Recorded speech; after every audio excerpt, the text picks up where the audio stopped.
Assalamualaikum warahmatullahi wabarakatuh. Teman-teman semuanya, beberapa hari belakangan ini publik dikejutkan oleh adanya satu pemberitaan yang mengungkap beberapa hakim di Pengadilan Negeri Jakarta jadi tersangka karena menerima suap. Kejadian ini diungkap oleh Kejaksaan Agung setelah melakukan penyidikan tentunya ya. Baru sekarang bisa terungkap. Yang menyedihkan adalah tentu saja karena hakim adalah tempat orang mencari keadilan, tempat terakhir orang mencari keadilan. Kalau kemudian hakim dalam memutuskan keadilan itu bisa dibayar atau keadilan bisa dibeli, di mana orang-orang miskin itu akan mencari keadilan?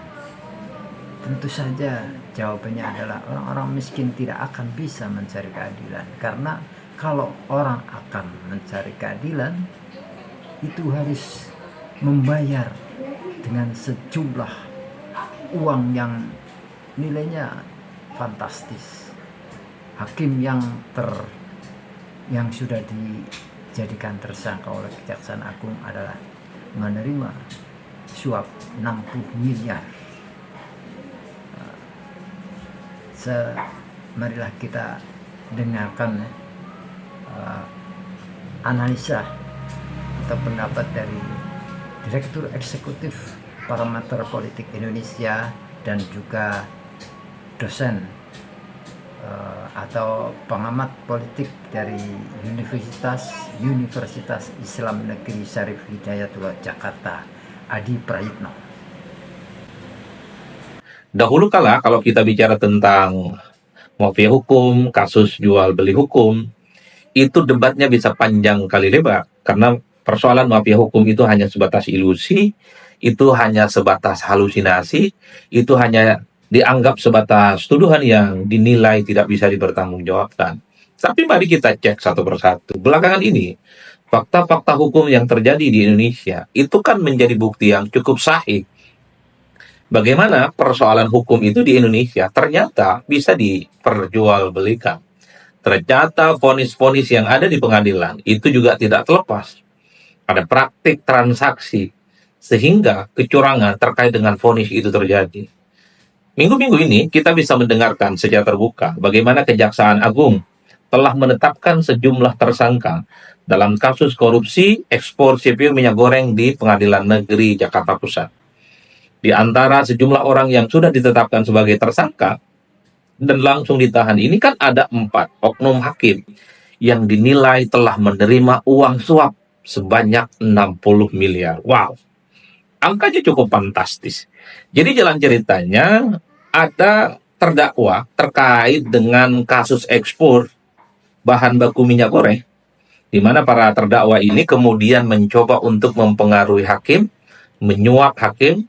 Total suapnya itu 60 miliar, supaya mereka itu kemudian divonis bebas dan tidak dinyatakan bersalah sebagai sebuah tindakan dalam korupsi. Dan inilah yang kemudian diungkapkan oleh Kejaksaan Agung, di mana oknum-oknum hakim yang nakal ini, yang telah memberikan vonis jahat terkait dengan kasus korupsi, soal kasus ekspor CPO minyak goreng, kemudian menjadi berita yang cukup viral, menjadi bukti yang cukup sahih yang mengkonfirmasi bahwa sebenarnya ada oknum-oknum hakim yang jahat, oknum-oknum hakim yang sangat dolim, di mana putusan yang mereka buat itu bukan didasarkan atas kepentingan hukum. Jadi keputusan yang mereka buat itu ternyata diperjualbelikan dengan segepok uang. Tentu wajar kalau kemudian publik per hari ini tuh marah, publik per hari ini tidak percaya pada proses penegakan hukum yang ada di Indonesia. Sebelumnya kan kita juga bisa melihat bagaimana putusan hakim di Pengadilan Negeri Surabaya yang telah memberikan vonis bebas kepada Ronald Tanur, yang telah menghilangkan nyawa seseorang. Di situ juga diungkap oleh Kejaksaan Agung bahwa hakim yang telah memberikan vonis bebas dalam kasus Ronald Tanur terindikasi menerima sejumlah uang suap kurang lebih sekitar 4,6 miliar.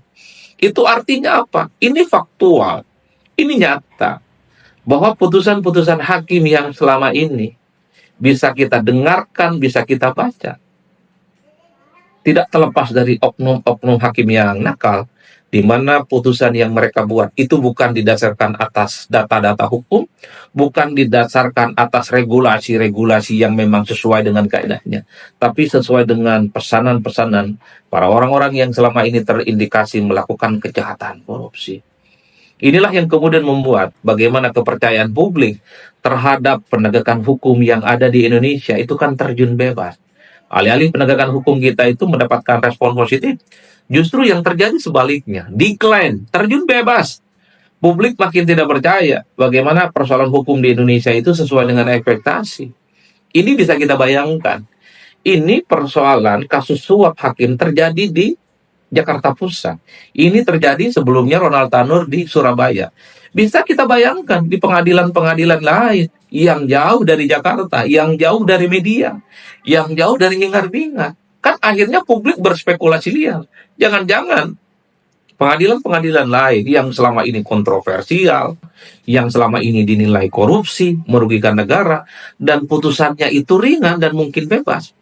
Bagaimana mungkin orang akan percaya putusan yang dibuat itu adalah sesuai dengan kaidah hukum? Inilah yang saya kira menjadi pukulan yang cukup telak. Bagaimana persoalan supremasi hukum di Indonesia itu memang jauh panggang dari api. Bahkan kalau kita mau jujur, orang juga bertanya-tanya, bagaimana dengan kasus Pertamina?